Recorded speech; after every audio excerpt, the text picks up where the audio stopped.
I'm Trey Black. Today we gonna react to a death battle. Hulk versus Broly. Let's watch. Death Battle is sponsored by Warner Bros. Pictures and HBO Max.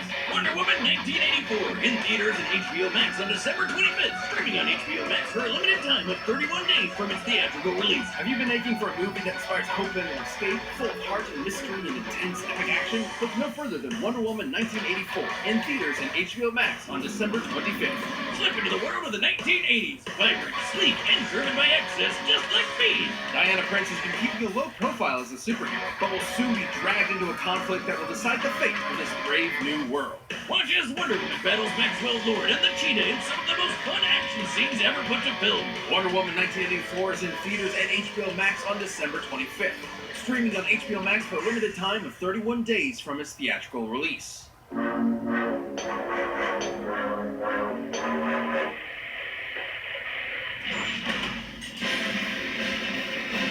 As primal as the ground we walk on and the air we breathe, anger can keep us alive or doom us forever. Well, on that fun note, let's jump into our season finale. First up is the Incredible Hulk, Marvel's mean green world-breaking machine. Then there's Broly, the legendary Super Saiyan from Dragon Ball. He's Wiz and I'm Boomstick. And it's our job to analyze their weapons, armor, and skills to find out who would win a death battle.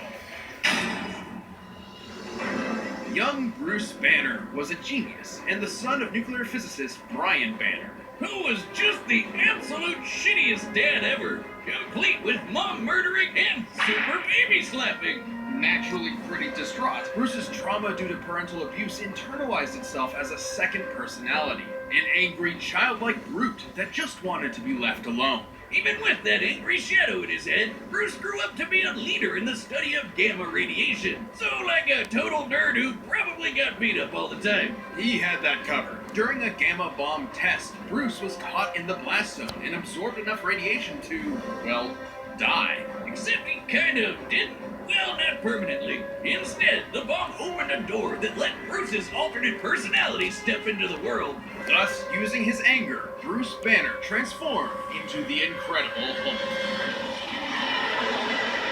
The Hulk is one of the strongest weather hovers in all of Marvel. He can lift a 150 billion ton mountain, shatter asteroids twice the size of Earth, leap into orbit from the ground, and even mess with the fabric of reality by punching. Whatever a time storm is, you bet your ass he can punch it and break time. The Hulk's absurd power is tied to his rage. The angrier he gets, the stronger he becomes. And according to almighty gods like the Beyonder, the dude's got no known upper limit. Though, to be fair, his body can't always keep up and will revert to Banner under too much pressure or too many puppies. Emotions like rage are governed by an area of the brain known as the hypothalamus, which controls Bruce's transformation. If it's damaged, his life could be put in jeopardy, like when Hawkeye pierced it with a special arrow Bruce himself designed. Good thing the Hulk's a total tank who can keep fighting for days on end. Nothing short of literal gods are strong enough to take him down. When he does take damage, his body can heal almost instantly, even if his flesh has been vaporized or he's been cut into literal pieces.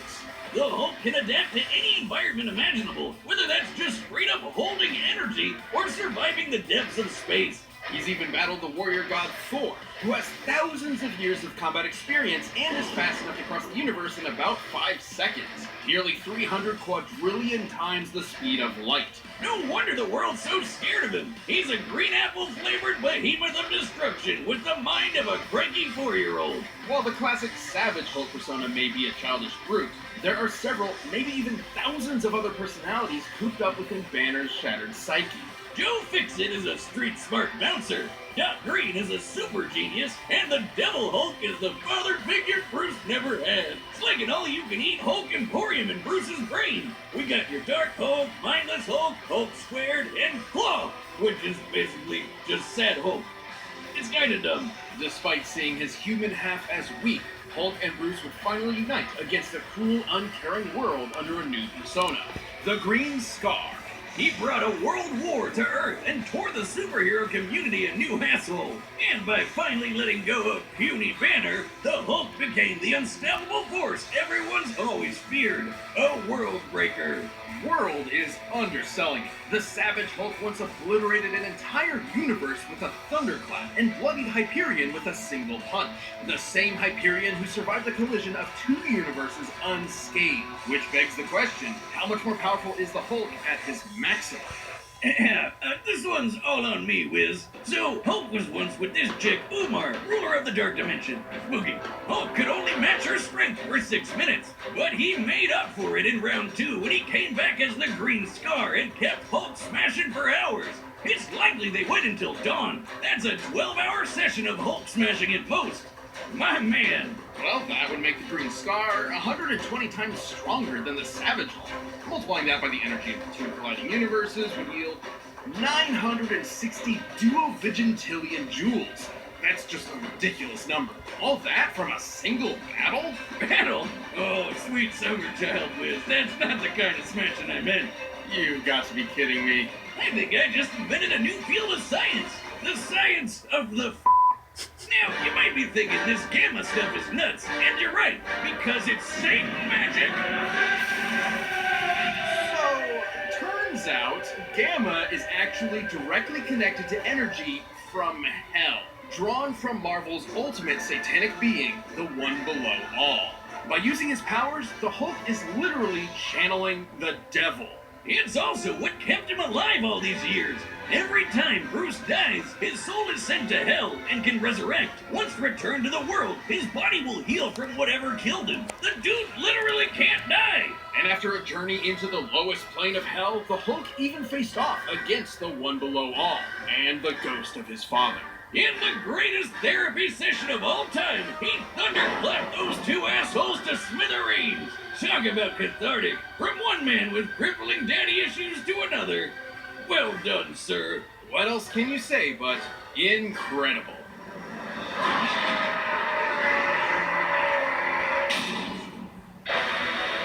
The Saiyans, a brutal alien race of interstellar conquerors. And giant monkey men. These famous warriors are defined by three things: their tenacity, their pride, and their rage, which fuels their world-destroying power. And no Saiyan can get even close to as pissed off as Broly. Despite being of low birth, the infant Broly was considered a prodigy by Saiyan scientists due to his impossibly high power level of 10,000, enough to survive a planetary explosion. What? Over 9,000? Alright, I'm sorry, I got it out of my system. Anyway, baby Broly was growing up nice and happy until he was driven insane by baby Goku's incessant crying. Now, everyone complains that this is the lamest backstory ever, but have you played Yoshi's Island? Don't make it stop! That's the original story, but with the new movie, that's no longer canon. However, despite developing different personalities, both of these Brolys are essentially the same character in different situations. The 2018 one is our primary source here, but we'll look at the original and similar Saiyans like Kale for more info. Whether it be jealousy for his own son or genuine fear of Broly's potential, Vegeta, the king not prince, abandoned Broly to a hellish backwater planet to die, with only his father Paragus as company. Just in time for Vegeta to get nuked. The planet, not the king. Well, I guess the king too. All thanks to the alien tyrant Frieza. Nice job getting rid of your crazy strong Saiyans, baby. Idiot. Ironically, after decades of isolation, Broly and Paragus were found by Frieza and drafted into his army to eliminate the Saiyans on Earth. Goku and Vegeta. The prince, not the planet. Or the king. Thing is, Broly's not like the angry Saiyans. This guy's a gentle giant who would rather play with his big green alien dog than fight anybody. Paragus molded Broly into a deadly warrior whether he liked it or not. Like most Saiyans, Broly can harness Ki, or one's inner life force, as an energy to enhance his physicality. Or fire it from his hands in a super laser beam. Broly's bread and butter is his eraser cannon, a green fastball that'll cross thousands of miles in seconds and vaporize planets. He can barf lasers with his gigantic roar, shower the landscape with blaster meteor, or just straight murder people with his gigantic orgasm. Gigantic Omega Storm. Oh, that makes more sense. I'm gonna rename my dick that. His most powerful technique, though, is a small key bolt that Broly can feed to rapidly grow in size and consume entire worlds. The Omega Blaster. Broly's arsenal isn't just blowing stuff up, though. He can use his key for flight, telekinesis, and paralysis. Despite being stuck in the space boonies all his life, he's an adaptable fighter who can match seasoned veterans. Basically, he learns as he fights. And while most Saiyans get stronger every time they almost die, the Brawlmeister's strength is tied to his emotions. AKA, the angrier he gets, the stronger he gets. Doesn't that sound familiar? These power boosts are so great, he can match transformations like the Super Saiyan without even needing to transform. But don't worry, he can do that too. His wrath state roids him up and makes him as strong as a Saiyan Great Ape without all the fur. Or the shedding. Much to Frieza's chagrin, though, Broly had never learned to unlock Super Saiyan, and could not compete with Goku and Vegeta's stronger forms. Solution? Murder Broly's dad to get him to transform. Despite the physical abuse he suffered at his father's hands, Paragus was still the only family Broly had, and losing that drove him over the edge. That's basically what happened to me when my dad lived. Except I turned into a super alcoholic. Although Broly didn't turn into a typical Super Saiyan. You're welcome. Broly's new form was actually a Super Saiyan C-type. This is an unleashed version of the repressed Super Saiyan A-type, which are both precursors of the B-type. Daddy, we're going out for cigarettes again? Okay, I'll see you when you get back. Goodbye. Goodbye. I love you. Hey, What? are you paying attention? Yeah. The Super Saiyan Vitamin C form has the perfect energy control and let him wail on Frieza for over an hour. And this time I mean wail as in fight. Right. Broly's power was so immense, it even made Goku, of all people, turn tail and run. Goku was able to clash with Lord Beerus with enough force to potentially destroy all of Universe 7, a humongous cosmic structure shown in this symbolic model. Making the Dragon Ball universe 9 times larger than our own. Based on this, the shockwaves from their clash propagated 240 quadrillion times faster than light. And after that, Goku became that powerful in his base form. Imagine how much stronger he was in Super Duper Pooper Scooper Saiyan. Or when fused with Vegeta into the almighty Gogeta, a being many times more powerful than the sum of his parts. Broly got into a dick measuring contest with a friggin' Super Saiyan squared and shattered reality. And at the peak of his rage, he became the Warrior of Myth, destined to appear once every 1,000 years. The legendary Super Saiyan. As a broccoli-haired freak, legendary Broly's power is so great that he needs to constantly let it out, or else he might self-destruct. I guess you could say his power is maximum! He's easily among the strongest foes Goku's gone up against. That includes beings capable of shaking an infinite void just by powering up, or merging with the universe and affecting alternate timelines. In his original timeline, the Brawl survived his energy exploding out of him all at once, and in canon he took dozens of attacks from Gogeta Blue without any visible damage after fighting for hours. His power comes at a cost, though. In his Berserker state, Broly is wide open against an opponent who's just as strong, but far more skilled. And after taking enough damage, his rage will hit its limits, and his power will fizzle out quick. He can even get knocked into weaker forms. Broly did lose his fight with Gogeta fair and square, but with new friends at his side to support him and a new rival to teach him to temper his fury, the lonely Saiyan outcast finally got what his father could never give him: a family. Oh, but that means he has even more to lose, so watch out, because this Super Saiyan's temper is legendary.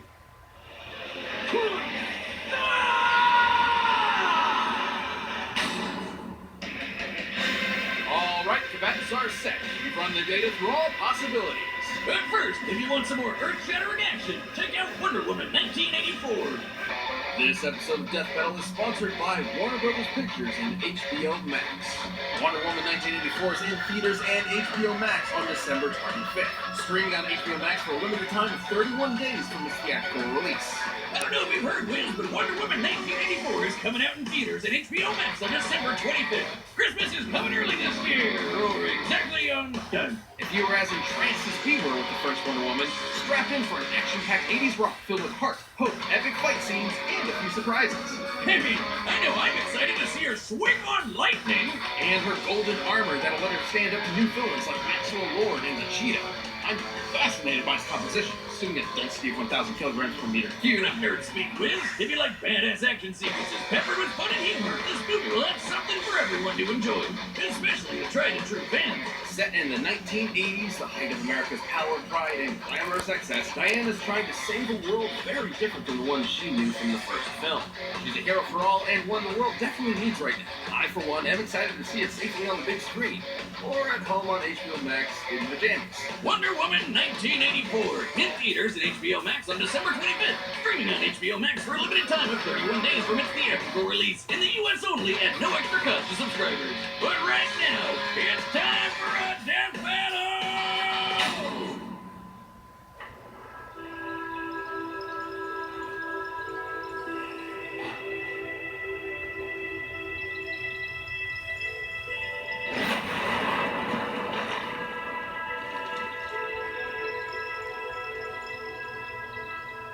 Hey, spiky hair man, what's this beauty planet? You scared them away. You are making me angry. You won't like me when I'm angry. Show me.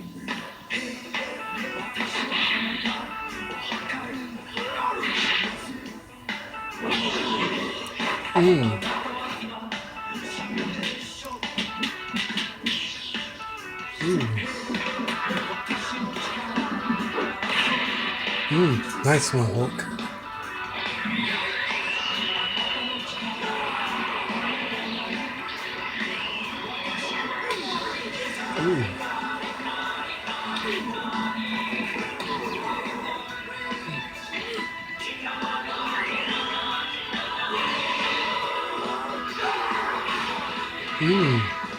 Nice one, Broly.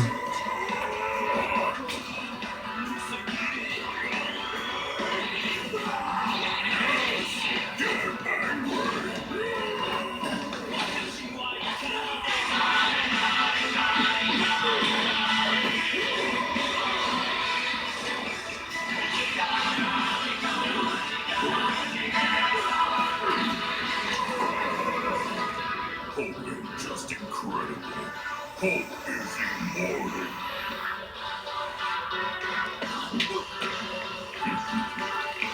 You are a monster? No, the devil!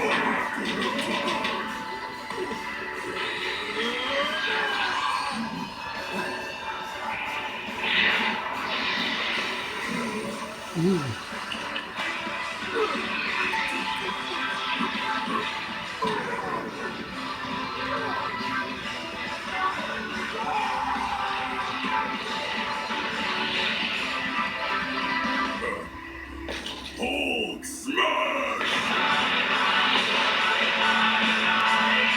You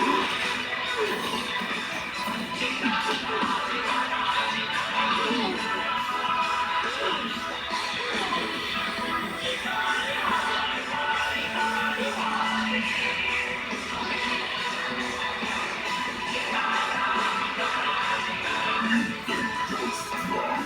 Hulk's strongest there is.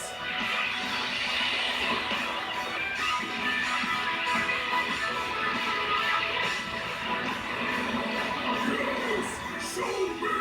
Break the world. Break everything. Who's gonna win?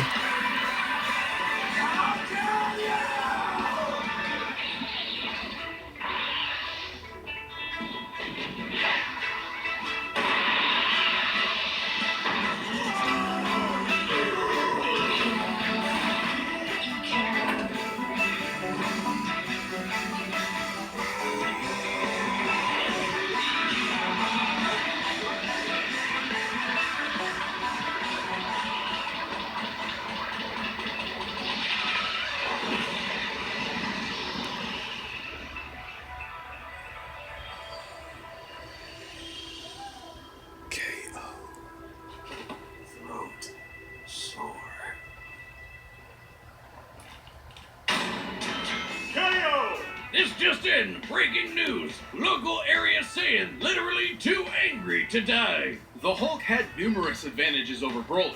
He was far more experienced, slightly faster, and potentially smarter depending on which Hulk was in charge. But since the Hulk's fight for control in Bruce's mind, it wasn't guaranteed he'd get one of the geniuses. Still, his healing factor was nuts. Broly wasn't gonna put him down with anything less than complete annihilation. Fortunately for Broly, compared to his unbelievable power, the Hulk came up short. I know what you're thinking. Hulk could destroy a universe 120 times over, while Goku could only manage a lowly 9. But that was base Goku's strength. Broly's maximum, no pun intended, was far greater. Let's lay down some numbers. As a legendary Super Saiyan, Broly was stronger than Super Saiyan Gogeta, and took hits from Gogeta Blue without even bleeding. Based on the Daizenshuu, the blonde Super Saiyan 3 form is about 400 times greater than Goku's base. Applied to Goku's new base in Dragon Ball Super, he would already be 30 times more powerful than World Breaker Hulk. And that's before factoring in Super Saiyan Blue and Gogeta, which are way stronger than Super Saiyan 3. With this in mind, legendary Super Saiyan Broly is thousands, possibly millions of times stronger than the World Breaker we've seen. While the Hulk's strength can keep increasing, so will Broly's, and it's unlikely he'd be able to catch up before being overwhelmed. After all, there have been multiple times when the strain on Hulk's body turned him back into Banner. With that big of a power difference, there's no way the same wouldn't happen here. Even stuff like breaking space and time is nothing new to Broly and other Dragon Ball characters. And don't misunderstand the Hulk's encounter with the One Below All. There's no evidence he directly overpowered actual Satan, just dispersed his cloudy avatar. Hulk even said he was just doing that to buy time. Broly's flight allowed him greater maneuverability and area control, plus he could attack at a distance with Ki. When Hulk did close that gap, Broly's force field and paralysis protected him up close. And it's unlikely Hulk could land a lucky fatal blow, considering Broly took hits from Gogeta Blue, who's millions of times stronger than the World Breaker. You get the idea. That leads us to our last and most important question. Could Broly bypass Hulk's immortality to put him down and take the win? Surprisingly, yes. Whenever the Hulk or Bruce die, his healing factor kicks in to fix whatever wound killed him in the first place. Meaning he still needs some element of his physical body that can heal itself in order to come back to life. The hypothalamus is key to this. Once it was destroyed by Hawkeye and his special arrow, Bruce took months to come back from the dead. With Broly's incredible power, there was no doubt he could vaporize Hulk and leave nothing left to heal. Like basically every Dragon Ball Z fight ever. The Hulk was an incredible opponent, but the legendary Super Saiyan's boundless power, arena control, range of techniques, and Saiyan rage spelled the end for the not-so-jolly Green Giant. This incredible fight was insane! The winner is Broly. If you like the death battle, give a thumbs up. I will see you on my next reaction. This has been the Montre Black. Peace.